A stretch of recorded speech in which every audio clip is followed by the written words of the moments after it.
सब कहते हैं कि औरत घर की लक्ष्मी होती है, लेकिन आचार्य चाणक्य ने अपनी नीति में एक कड़वा सच लिखा था। हर चमकती चीज सोना नहीं होती और हर मुस्कुराता चेहरा पवित्र नहीं होता। आज की इस दिखावे वाली दुनिया में जहां रिश्ते सिर्फ सोशल मीडिया के स्टेटस तक सिमट गए हैं, वहां वफादारी ढूंढना रेगिस्तान में पानी ढूंढने जैसा हो गया है। कभी सोचा है कि जिस इंसान के साथ तुम अपनी पूरी जिंदगी बिताने का सपना देख रहे हो, क्या वही इंसान पीठ पीछे खंजर तैयार कर रहा है? ये बातें कड़वी लग सकती हैं, शायद चुभे भी, लेकिन याद रखना, सच हमेशा नंगा होता है और झूठ हमेशा मखमली लिबास पहन कर आता है।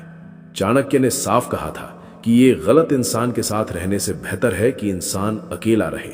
शेर भूखा मर जाएगा लेकिन घास नहीं खाएगा। वैसे ही एक स्वाभिमानी पुरुष को कभी भी ऐसी स्त्री के साय में नहीं रहना चाहिए जिसके मन में कपट हो। लेकिन पहचानोगे कैसे? वो कौन से संकेत हैं जो बताते हैं कि एक पत्नी अपने पति को मानसिक या शारीरिक रूप से धोखा दे रही है? ये कोई कहानी नहीं है, ये वो साइकोलॉजी है जिसे समझ लिया तो तुम बर्बाद होने से बच जाओगे। इंसान बदलता है, ये कुदरत का नियम है, लेकिन जब बदलाव में अचानक एक ठंडी दीवार आ जाए तो समझ लेना कि आग कहीं और लग चुकी है। अगर तुम्हारी पत्नी अचानक तुमसे दूरी बनाने लगे, शारीरिक नहीं मानसिक दूरी, अगर तुम्हारी बातें उसे बोझ लगने लगे, अगर तुम्हारी मौजूदगी उसे परेशान करने लगे, तो ये पहला संकेत है। वो औरत जो कल तक तुम्हारे घर आने का इंतजार करती थी, आज अगर तुम्हारे घर से बाहर जाने का रास्ता देख रही है, तो समझो कि दिल के दरवाजे किसी और के लिए खुल चुके हैं। धोखा सिर्फ बिस्तर पर नहीं होता। धोखा तब शुरू होता है जब एक औरत अपने पति से अपनी खुशियां छुपाने लगती है और अपनी तकलीफें किसी गैर को बताने लगती है। समाज कहेगा कि शक करना बुरा है, लेकिन चाणक्य कहते थे कि अति विश्वास ही विनाश का कारण बनता है। जो स्त्री अपने पति की कमाई का अनादर करे, जो हर वक्त दूसरों के पतियों से तुम्हारी तुलना करे, वो असल में तुम्हें मानसिक रूप से मार रही है। फलाने का पति उसे यहां ले गया, उसने अपनी पत्नी को ये दिलाया, ये मामूली बातें नहीं है, ये उस असंतोष के बीज हैं जो आगे चलकर बेवफाई का पेड़ बनते हैं। जिस स्त्री के मन में लालच घर कर जाए, उसके लिए नैतिकता का कोई मोल नहीं रहता। वो सिर्फ उस हाथ को चूमेगी जो उसे ज्यादा कीमती अंगूठी पहना सके। आचार्य चाणक्य ने स्त्री स्वभाव पर जो कहा है, उसे लोग अक्सर गलत समझते हैं। उन्होंने किसी को नीचा नहीं दिखाया, बल्कि पुरुष को सावधान किया है। उन्होंने कहा था कि जिस स्त्री की भाषा में अचानक शहद घुल जाए, जो बिना वजह बहुत मीठा बोलने लगे, उसके पीछे कोई गहरा राज हो सकता है। जब कोई अपना बहुत ज्यादा सफाई देने लगे, बिना पूछे अपनी बेगुनाही के सबूत पेश करने लगे, तो समझ लेना कि दाल में कुछ काला नहीं, पूरी दाल ही काली है। एक वफादार पत्नी को कभी यह साबित नहीं करना पड़ता कि वो वफादार है।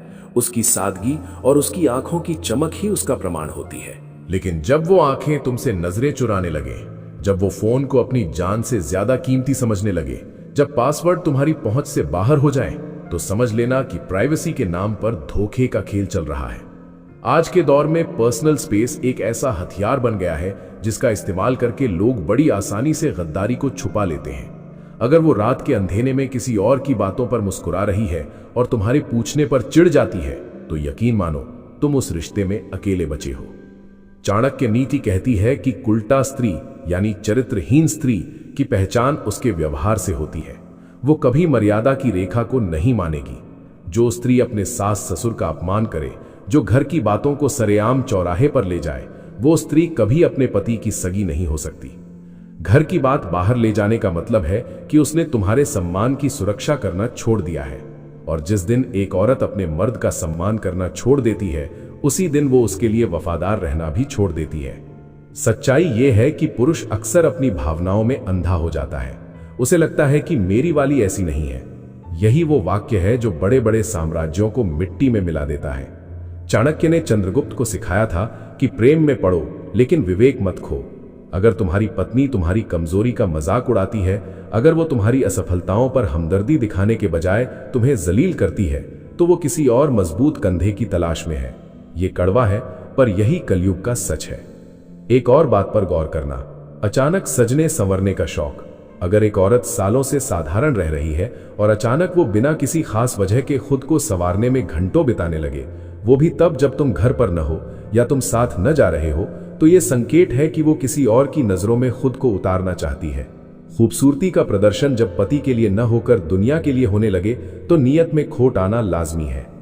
आचार्य चाणक्य ने समुद्र शास्त्र और मनोविज्ञान का सहारा लेकर बताया है कि जिस स्त्री के चलने का ढंग बदल जाए, जिसकी बातों में चंचलता के बजाय धूर्तता आ जाए, उससे बचकर रहना चाहिए। वो तुम्हें अपनी बातों के जाल में ऐसे फंसाएगी कि तुम्हें अपनी ही आंखों पर शक होने लगेगा। वो तुम्हें गिल्टी महसूस कराएगी ताकि तुम सवाल पूछना बंद कर दो। तुम मुझ पर शक कर रहे हो, तुम्हारी सोच इतनी छोटी है। ये वो ढाल है जो अक्सर धोखेबाज औरतें इस्तेमाल करती हैं। याद रखो, एक श्रेष्ठ नारी वही है जो संकट में मंत्री की तरह सलाह दे, सेवा में दासी की तरह रहे और प्रेम में माता की तरह निस्वार्थ हो। लेकिन अगर इसके उलट वो संकट में तुम्हारा साथ छोड़ दे, सेवा के नाम पर नाक सिकोड़े और प्रेम के नाम पर सौदा करे, तो आचार्य चाणक्य के अनुसार ऐसी पत्नी का परित्याग करने में ही भलाई है। जहर चाहे सोने के लोटे में ही क्यों ना रखा हो, वो रहता जहर ही है।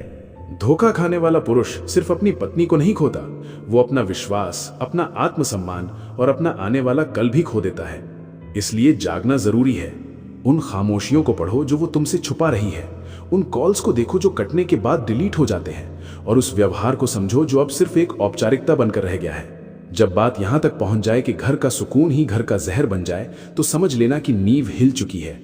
आचार्य चाणक्य ने चाणक्य नीति के 3रे अध्याय में एक बात साफ कही थी, जिस स्त्री की आंखें चंचल हों, जिसकी वाणी में मिठास तो हो पर लहजे में सम्मान न हो, वो स्त्री किसी एक पुरुष की होकर नहीं रह सकती। पुरुष अक्सर प्रेम में अंधा होकर उन संकेतों को नजरअंदाज कर देता है जो चिल्ला चिल्ला कर कह रहे होते हैं कि सावधान हो जाओ। क्या तुमने कभी गौर किया है, जब वो तुम्हारे साथ होती है तो क्या उसका मन भी वहीं होता है? धोखा सिर्फ किसी गैर मर्द के साथ भाग जाना नहीं है। असली धोखा तब शुरू होता है जब वो तुम्हारे बिस्तर पर होकर भी किसी और के ख्यालों में खोई रहती है। जब तुम उससे बात करते हो और वो बस हूं, हाँ या ठीक है कहकर पल्ला झाड़ लेती है। ये बेरुखी कुदरती नहीं है, ये बेरुखी पैदा की गई है, क्योंकि उसका मानसिक जुड़ाव अब तुमसे टूटकर कहीं और जुड़ चुका है। चाणक्य कहते थे कि मन का भटकाव ही चरित्र के पतन की पहली सीढ़ी है। एक और बड़ी निशानी है झूठ की बारीक बुनावट। गौर करना, जो पत्नी पहले अपनी छोटी छोटी बातें, सहेलियों के किस्से, बाजार की बातें तुम्हें बताती थी, वो अब अचानक खामोश रहने लगी है। और अगर बोलती भी है तो उसके बयानों में फर्क आने लगा है। मैं वहां गई थी, नहीं मैं तो उससे मिली थी। जब बातें आपस में टकराने लगे, जब कहानियों के सिरे ना मिले, तो समझो कि वो अपनी दूसरी जिंदगी को तुमसे छुपाने की नाकाम कोशिश कर रही है। एक सच्चा इंसान कभी अपनी बातें नहीं बदलता, लेकिन एक धोखेबाज को हर दिन एक नई कहानी गढ़नी पड़ती है। समाज आज आजादी के नाम पर मर्यादाओं को कुचल रहा है। चाणक्य ने कहा था कि जो स्त्री पराये पुरुषों के सामने ज्यादा सचती है, जो उनकी तारीफों को प्यासे की तरह पीती है, उसके मन में अपने पति के प्रति निष्ठा खत्म हो चुकी है। अगर उसे तुम्हारी छोटी सी तारीफ से ज्यादा किसी अजनबी का लाइक या कमेंट ज्यादा खुशी दे रहा है, तो ये खतरे की घंटी है। आज के डिजिटल युग में ये डिजिटल बेवफाई सबसे ज्यादा खतरनाक है। लोग कहते हैं सिर्फ बात ही तो कर रही हूं, लेकिन चाणक्य जानते थे कि बातें ही भावनाओं का रास्ता बनाती हैं और भावनाएं ही शरीर को गुमराह करती हैं। अब जरा उस औरत के व्यवहार पर नजर डालो जो अचानक बहुत ज्यादा इंडिपेंडेंट होने का ढोंग करने लगे। आत्मनिर्भर होना अच्छी बात है, लेकिन जब ये आत्मनिर्भरता तुम्हें नीचा दिखाने के लिए इस्तेमाल होने लगे, जब वो ये जताना शुरू कर दे कि मुझे तुम्हारी जरूरत नहीं है, तो समझो कि उसने अपनी जरूरतें कहीं और पूरी करना शुरू कर दिया है। चाणक्य ने स्पष्ट लिखा है कि जो पत्नी अपने पति के धन और सामर्थ्य का सम्मान नहीं करती, वो मौका मिलते ही उसे छोड़ देने में एक पल भी नहीं हिचकिचाएगी। विश्वास की डोर जब टूटती है तो आवाज नहीं होती, बस एक गहरा सन्नाटा छा जाता है। क्या तुम्हारी पत्नी अब तुम्हारी सेहत, तुम्हारी थकान या तुम्हारी परेशानियों से बेखबर रहने लगी है? क्या उसे इस बात से फर्क पड़ना बंद हो गया है कि तुम कितने बजे घर आए या तुमने खाना खाया या नहीं? अगर उसकी ममता और उसकी फिक्र मर चुकी है, तो यकीन मानो उसका प्रेम भी मर चुका है। और मरी हुई मोहब्बत की राख पर ही धोखे के फूल खिलते हैं। चाणक्य ने नदी और स्त्री की तुलना की है। जैसे नदी अपना रास्ता खुद बनाती है और कभी कभी किनारे काट देती है, वैसे ही एक चंचल स्वभाव की स्त्री अपने कुल की मर्यादा को काट कर बह जाती है। अगर उसकी संगत ऐसे लोगों से है जो रिश्तों को अहमियत नहीं देते, जो धोखे को स्मार्टनेस समझते हैं, तो वो भी उसी रंग में रंग जाएगी। संगति का असर इंसान के खून तक में उतर जाता है। अगर उसके दोस्त धोखेबाज हैं, तो वो कभी वफादार नहीं रह सकती। एक और संकेत जो बहुत गहरा है, तुम्हारी गलतियां निकालना। जो पत्नी कभी तुम्हारी कमियों को अपना मानती थी, वो अब हर छोटी बात पर तुम्हें टोकने लगी है। उसे तुम्हारा चलना, तुम्हारा बोलना, यहाँ तक कि तुम्हारा सांस लेना भी अखरने लगा है। क्यों? क्योंकि उसकी नजरों में अब कोई और परफेक्ट बन चुका है। वो तुम्हें इतना बुरा महसूस कराना चाहती है कि तुम तुम खुद उस रिश्ते से पीछे हट जाओ और उसे गिल्टी महसूस ना होना पड़े। ये एक सोची समझी साइकोलॉजिकल चाल है। रात के सन्नाटे में जब तुम सो जाते हो तब क्या वो जागती है? क्या उसका फोन हमेशा उल्टा रखा रहता है? क्या कॉल आते ही वो कमरे से बाहर चली जाती है? चाणक्य कहते थे कि शत्रु और सांप से ज्यादा खतरनाक वो इंसान है जो तुम्हारे घर में रहकर शत्रुता निभाए। एक बेवफा पत्नी उस दीमक की तरह है जो धीरे धीरे तुम्हारी मर्दानगी, तुम्हारी इज्जत और तुम्हारे मानसिक सुकून को चाट जाती है। आचार्य चाणक्य ने सलाह दी थी कि अगर तुम्हें ऐसे पुख्ता सबूत मिल जाए तो फिर दया मत करना, क्योंकि जो एक बार धोखा दे सकता है वो बार बार देगा। तुम उसे माफ करोगे, वो इसे तुम्हारी कमजोरी समझेगी। तुम उसे प्यार दोगे, वो इसे अपना हक समझेगी, लेकिन वो कभी नहीं बदलेगी, क्योंकि चरित्र का दोष दवा से ठीक नहीं होता, वो इंसान के संस्कार में होता है। लेकिन याद रखना, ये सब जानकर तुम्हें कमजोर नहीं पड़ना है। अगर तुम्हें पता चल गया है कि तुम धोखे के साए में हो तो खुद को संभालो। एक पुरुष की असली शक्ति उसकी सहनशीलता में नहीं, बल्कि उसके सही फैसले लेने की ताकत में है। अपनी भावनाओं को काबू में करो। भावुक होकर लिया गया फैसला तुम्हें बर्बाद कर देगा, लेकिन दिमाग से लिया गया फैसला तुम्हें एक नई जिंदगी देगा। ऐसी स्त्री से दूरी बना लेना ही श्रेयस्कर है जो तुम्हारे वंश और तुम्हारे नाम को कलंकित करने पर तुली हो। चाणक्य ने कहा था कि जहर भरे घड़े को फोड़ देना ही बुद्धिमानी है। घर को बचाने के चक्कर में खुद को मत जलाओ। जो घर की नींव ही गंदी हो, उस पर खुशियों का महल कभी नहीं खड़ा हो सकता। अब उस मोड़ की बात करते हैं जहां इंसान का दिमाग काम करना बंद कर देता है और सिर्फ उसका दिल रोता है। लेकिन आचार्य चाणक्य कहते थे कि आंसू बहाने से सच नहीं बदलता, सच को स्वीकार करने से शक्ति मिलती है। क्या तुमने कभी महसूस किया है कि तुम्हारे ही घर में तुम्हारी बातें अनसुनी कर दी जाती हैं? जैसे तुम कोई दीवार हो जिसका होना न होना बराबर है। धोखे का सबसे बड़ा हथियार है साइलेंस। जब एक पत्नी अपने पति से लड़ना बंद कर दे, जब उसे तुम्हारी किसी भी बात पर गुस्सा आना बंद हो जाए, तो समझ लेना कि उसने तुम्हें अपने दिल से निकाल दिया है। लोग सोचते हैं कि झगड़ा ना होना सुख शांति की निशानी है, पर असल में ये उस ठंडेपन की निशानी है जो बेवफाई के बाद आता है। जब उसे तुम्हारी परवाह ही नहीं रही तो वो लड़ेगी क्यों? वो अपनी ऊर्जा कहीं और खर्च कर रही है, अपनी मुस्कुराहटें किसी और के लिए बचाकर रख रही है। चाणक्य ने एक बहुत ही कड़वी बात कही थी, जिस स्त्री का मन अपने पति के वश में नहीं है, वो उस खुली तिजोरी की तरह है जिसे कोई भी राह चलता लूट सकता है। अगर तुम्हारी पत्नी अचानक अपनी मर्यादाओं को मॉडर्न होने का नाम देने लगे, अगर उसे पराये मर्दों का तुम्हें छूना या तुमसे ज्यादा उनसे खुलकर बात करना सामान्य लगने लगे, तो समझ लेना कि उसके मन की लक्ष्मण रेखा बहुत पहले ही मिट चुकी है। वो तो बस दोस्त है, तुम शक करते हो। ये वो मीठे जहर हैं जो तुम्हें धीरे धीरे अपाहिज बना देते हैं। आचार्य चाणक्य ने शत्रु की परिभाषा में ऐसी पत्नी को भी गिना है जो कुल का नाश करती है।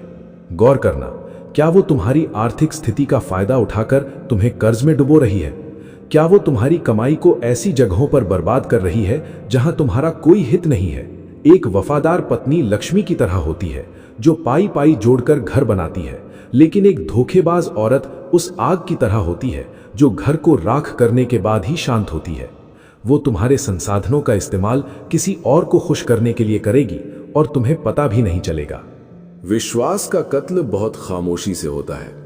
क्या तुमने देखा है कि जब तुम कमरे में आते हो तो वो अचानक अपना फोन बंद कर देती है, या उसकी नजरों में एक अजीब सा डर या चिड़चिड़ाहट दिखाई देती है? ये डर पकड़े जाने का नहीं है, ये डर इस बात का है कि कहीं तुम उसकी उस दूसरी दुनिया में दखल ना दे दो। जो स्त्री अपने पति को अपने जीवन का हिस्सा नहीं बल्कि सिर्फ एक जरूरत यानी एटीएम समझने लगे, उसकी वफादारी पर शक करना तुम्हारा अधिकार नहीं, तुम्हारी जिम्मेदारी है। चाणक्य कहते थे कि पुरुष को अपनी इंद्रियों पर काबू रखना चाहिए ताकि वो सच को देख सके। अक्सर पुरुष अपनी पत्नी की सुंदरता के मोह में उसकी हर गंदगी को नजरअंदाज कर देता है, लेकिन याद रखना, चेहरे की सुंदरता बुढ़ापे के साथ ढल जाएगी, पर चरित्र की गंदगी तुम्हारी 7 पीढ़ियों को बदनाम करेगी। अगर वो अपने मायके वालों के साथ मिलकर तुम्हारे खिलाफ षड्यंत्र रचती है, अगर वो तुम्हारी गुप्त बातें दूसरों को बताती है, तो वो तुम्हारी पत्नी नहीं, तुम्हारे घर में छिपी हुई एक जासूस है जो तुम्हें अंदर से खोखला कर रही है। एक और गुप्त संकेत है धार्मिक और सामाजिक कार्यों से अरुचि। जब मन में पाप होता है तो इंसान सात्विक चीजों से दूर भागने लगता है। अगर वो अचानक घर के बड़े बुजुर्गों की सेवा से कतराने लगे, अगर उसे घर की पवित्रता बोझ लगने लगे, तो समझो कि उसका मन अब अधर्म की राह पर चल पड़ा है। चाणक्य ने स्पष्ट कहा है कि जिसका आचरण शुद्ध नहीं, उसका साथ नरक के द्वार के समान है। अब बात करते हैं उस दोगलेपन की जो कलयुग में चरम पर है। बाहर की दुनिया के लिए वो एक आदर्श पत्नी का नाटक करेगी, लोगों के सामने तुम्हारी तारीफों के पुल बांधेगी, लेकिन जैसे ही घर के दरवाजे बंद होंगे वो एक अजनबी बन जाएगी। ये दोहरा चरित्र सबसे ज्यादा खतरनाक होता है, क्योंकि दुनिया को लगेगा कि तुम गलत हो और वो बेचारी है। चाणक्य ने ऐसे लोगों से सावधान रहने को कहा था जो मुखे मधु हृदय तु हालाहलम, यानी मुंह में शहद और हृदय में जहर रखते हैं। अगर तुम्हें ये सब संकेत मिल रहे हैं तो क्या करना चाहिए? चाणक्य का सीधा सिद्धांत था परीक्षण। अपनी पत्नी की वफादारी की परीक्षा लो, लेकिन उसे पता चले बिना। उसे कुछ वक्त के लिए अकेला छोड़ो, उसकी हरकतों पर चुपचाप नजर रखो।